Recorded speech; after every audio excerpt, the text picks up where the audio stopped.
She's really such a useless woman.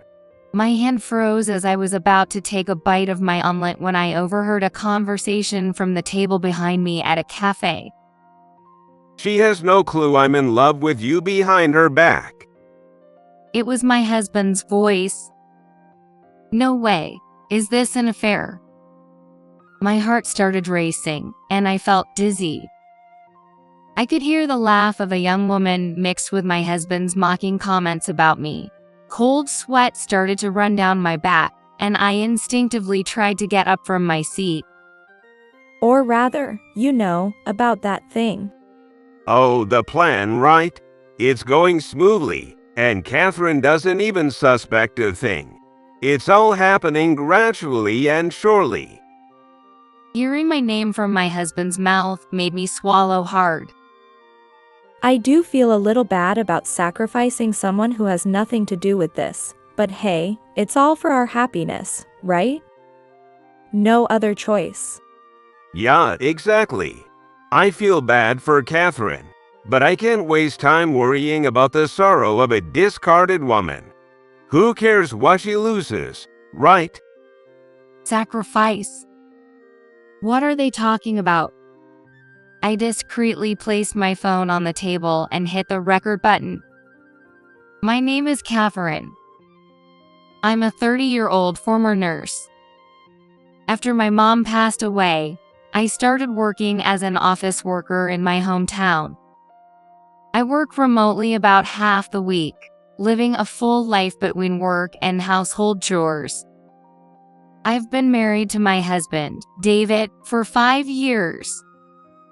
He's always treated me kindly, works hard, and doesn't complain when we visit my dad on our days off. He's the ideal husband, almost too perfect for me. My mother passed away 3 years ago, and my dad now lives alone. He has finally started smiling again recently. For a while after Mom's death, Dad spent his days locked in his room, staring at the paintings she loved. But lately, he's been going out and buying paintings that remind him of her, one by one. Dad's naturally cheerful and sociable personality has led him to meet many fellow art lovers. Still, I make sure he doesn't feel too lonely by visiting him weekly with David, and the three of us spend time together. You found another beautiful painting, right? Yeah, David, I stumbled upon this one in a store by chance. Catherine's mom loved these flowers. It was a bit pricey, but I couldn't resist. Oh, Dad, another expensive buy. Mom's probably shaking her head at you. Well, you can take money with you when you go. Besides, it's like I'm spending it on her, not on the painting. Dad doesn't really have an eye for art. He buys from a broker Mom trusted when she was alive, so there's no doubt that the price is quite steep. What a hassle, I thought to myself, and then casually glanced over at my husband. There's that look again. For about the past month, my husband has always shown that same expression during these family moments. David, who never had any interest in paintings since we got married, now seems to be holding on to some special feeling, different from a mere hobby or casual interest. That look on his face made me feel uneasy. Catherine, over here, over here. As I stepped through the station gates, a familiar, comforting voice reached my ears. Hey, Heather, don't shout so loud, it's embarrassing. And by the way, some people just turned around. Maybe they're all named Catherine too. As I laughed, making a lighthearted joke, my childhood friend Heather gave me a slightly embarrassed smile. After exchanging a few words, we naturally began walking in the same direction. Heather got divorced about 2 years ago and is now raising her child as a single mom. Her friendly personality and quick wit haven't changed a bit, and even after not seeing her for a while, being around her still felt effortless. Even the door to this place is just like it used to be. Oh, it's so nostalgic. The two of us stopped in front of a cafe that had a charming, retro atmosphere. We had visited countless times when Heather sought advice about her ex-husband's affair. The warmth of the wood and the comforting aroma of coffee inside hadn't changed a bit from back then. As soon as we sat down, Heather immediately said, "An omelet, please." Her order reminded me of the many times she'd ordered the same dish, and for some reason, it made my heart flutter a little. "I'll have an omelet too." Heather nodded enthusiastically, looking at me with a joyful, childlike grin. Not long after, 2 plates of omelet, bright yellow like little dresses, were placed in front of us. We were happily chatting, reminiscing about old times, taking bite after bite of the steaming omelet mixed with the scent of ketchup. But then, a man's voice calling out, "Excuse me," to the waiter made my world freeze for a moment. "David?" The staff walked over to the table behind me. Occasionally, I could hear a woman's voice too. I wanted to casually glance back and confirm, but the cafe's decor and plants blocked my view. As I tried to focus on Heather's conversation, I found myself straining to listen to the voices behind us instead. Noticing my shift in attention, Heather started to listen too. Hey, isn't David the same name as your husband? Yeah, and I know the name Emily and her voice too. She's a younger colleague of mine and has visited our home a few times. Every time, David would drive her to the station, saying it's unsafe for a woman to walk alone, but I never thought. Emily was popular among the male staff at work, so there were always rumors about her romance. Without missing a beat, Heather suddenly pulled out her phone, quickly opened a recording app, and discreetly placed it beside her half-eaten omelet. Heather's quick thinking was always sharp in moments like this. Catherine, are you okay with this? I silently watched as Heather's finger pressed the record button. It didn't take long for our suspicions to turn into certainty. Loving words exchanged between them. The occasional sound of lips meeting. And jokes at the expense of the poor clueless Catherine, as they made fun of me for being too oblivious. Catherine. Heather gently dabbed a tissue over the small pool of tears forming on my clenched fists. David's laughter snapped me back to reality, and I quietly left the cafe with Heather. I don't know how long we walked, but we eventually found ourselves drawn to a bench in a park bathed in the glow of the setting sun, where we sat down. Heather, can you play the recording from earlier? Catherine, yeah? As soon as the recording finished playing, I took a deep breath. Time to enjoy the single life. I forced a smile at Heather, trying to appear strong. We parted ways at the station gate, with her looking worried. On the train ride home, I couldn't stop replaying the conversation between David and Emily in my head. It wasn't just their affectionate exchanges that bothered me, but something Emily said that I couldn't quite figure out. I've got what David asked for. I'm sure Catherine's dad is just as clueless as she is. I didn't know what she meant, but I had a gut feeling my dad might get caught up in this. I went right past my house and headed straight to my dad's place. Dad was surprised by my sudden visit, but as he looked into my face, he seemed to understand something. He gently patted my head, comforting me like a child. Don't worry, I'm on your side. Your mom's with you too. As tears I'd been holding back began to spill, I buried my face in his chest and cried out loud.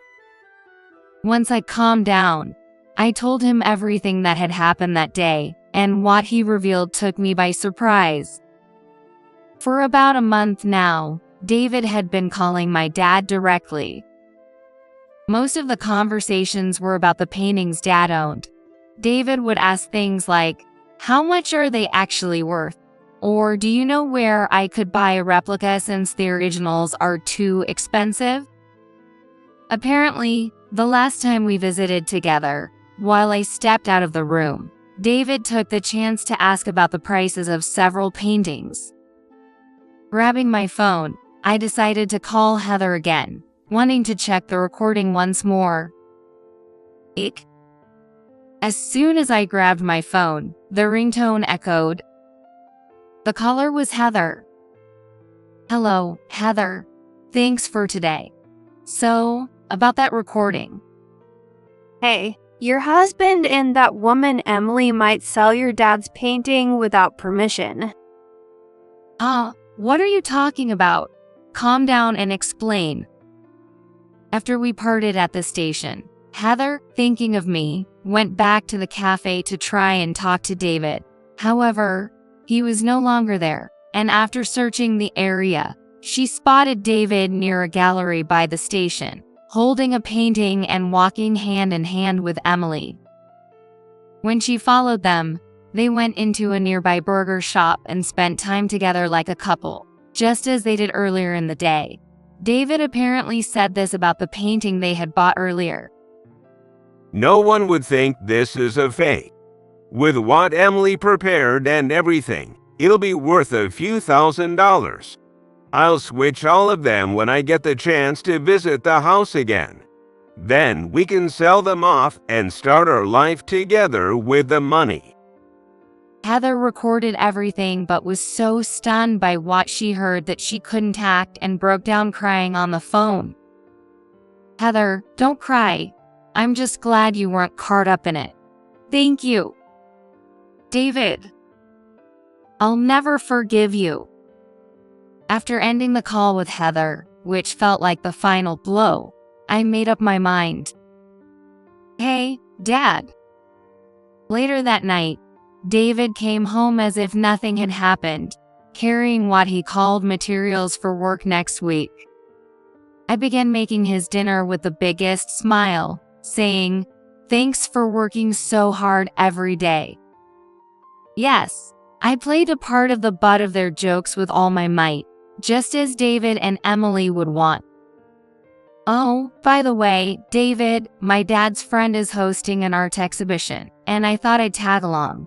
I wanted you to come too, but it's a bit last minute, so it might be tough, huh? Yeah, I'd love to go, but I can't really take time off right now. Such a shame. I could see the smug grin hidden behind David's words. Right? I think my dad will enjoy catching up with his friend. I'm planning on staying a night or two. Is that okay? Of course. Next time, I'll try to get some time off too. Have a great time. Thanks. Oh, and could you water the plants my dad cherishes while I'm away? Here's the key, just in case. I set a trap, making David believe I was going on a trip with my dad. Feigning exhaustion, I went to bed early to hide my racing heart. Hey, Catherine, David, thanks for coming. Under a perfectly clear sky, my dad greeted us at the door with a wide smile. I'm sorry I couldn't go together, but don't worry, I'll take care of the plants. Oh, and I'll drive you to the station. No need, it's such a nice day. I'll walk with Catherine.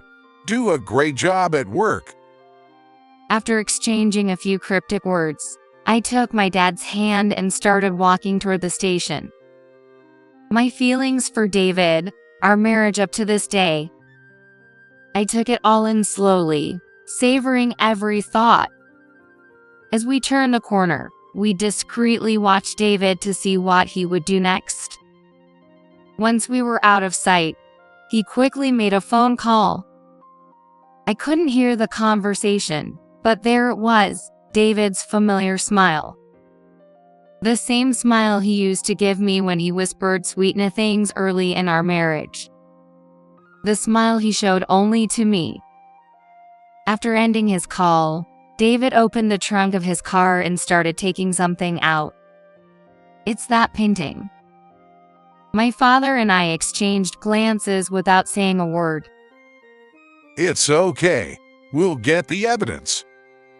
I had already asked my father to set up my phone in recording mode in the room, ready to capture everything. While David was going back and forth between the car and the house several times, I saw a woman running toward the car, holding something. Emily. Without even needing to see the woman's face, my heart whispered her name. And I quickly realized she was carrying the painting she had prepared. When David returned to the car and saw Emily, he pulled her close without a care for who might see and kissed her. After confirming their love for each other, they walked hand in hand into the house. As I stood there, something cold ran down my cheek, and I snapped back to reality. At my feet, there was a small puddle, a stark contrast to the clear blue sky above. "Let's go, Dad." My father, who had already been hurt by all of this because of me. Heather, who had cried for my sake. And the precious memories of my late mother. I wouldn't let anyone take my happiness away any longer. Even though it was the familiar entrance to my father's house, I knew the scene beyond the door was going to be something different, something I never should have had to see. Suppressing my emotions, I took a deep breath, and as I opened the door, I saw a pair of flashy high heels, haphazardly discarded in a way that didn't belong in my father's home. Before I could even process the discomfort of what I saw, the sound of lovers' voices filled the air from the back of the house.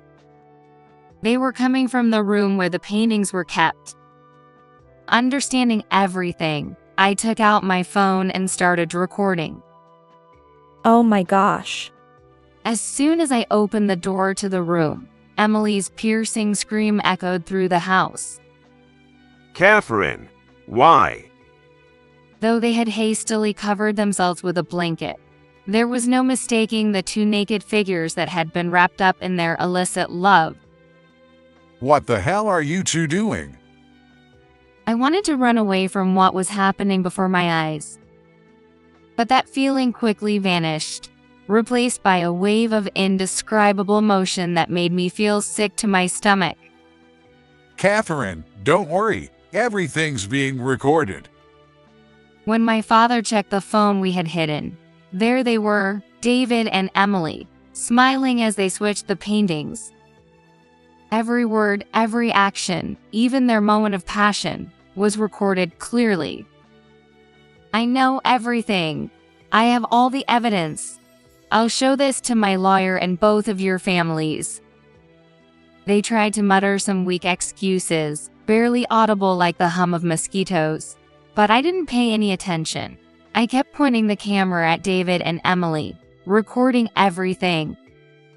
And then, with all the emotion I could muster, I shouted, "If you don't want to get sued, divorce me right here and now." After the divorce was finalized, David called me several times. I reluctantly answered David's call just once and gently told him, "You haven't realized we're divorced. How sad. You're so clueless."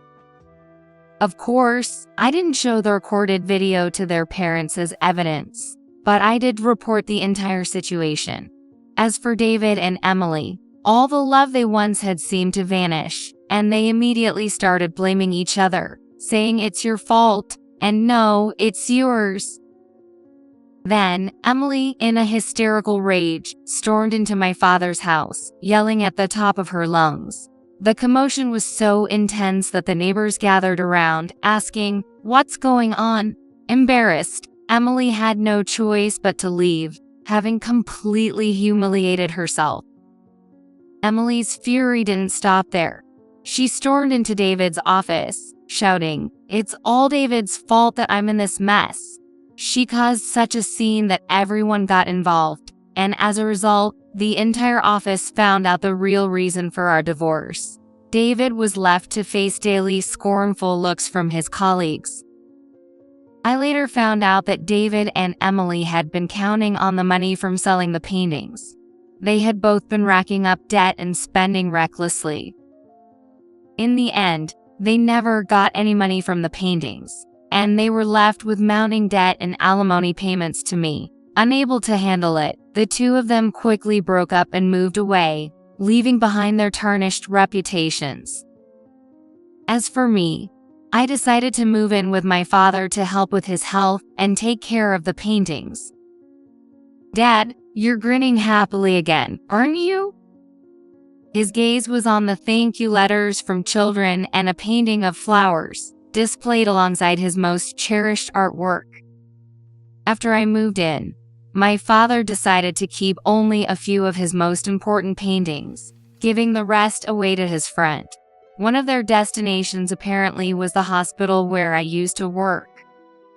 And the children in the pediatric ward had given him that painting as a thank you gift. He said he gave away the paintings because the house is a bit small for the two of us, but I could tell he was reflecting on everything that had happened. Dad, you're so stubborn. But thank you. As life started to settle down, I arranged to meet Heather for the first time since everything happened. I'm running late. I hope Heather isn't mad. When I opened the door, the familiar warmth of the wooden cafe and the gentle aroma of coffee welcomed me, along with one of my father's paintings.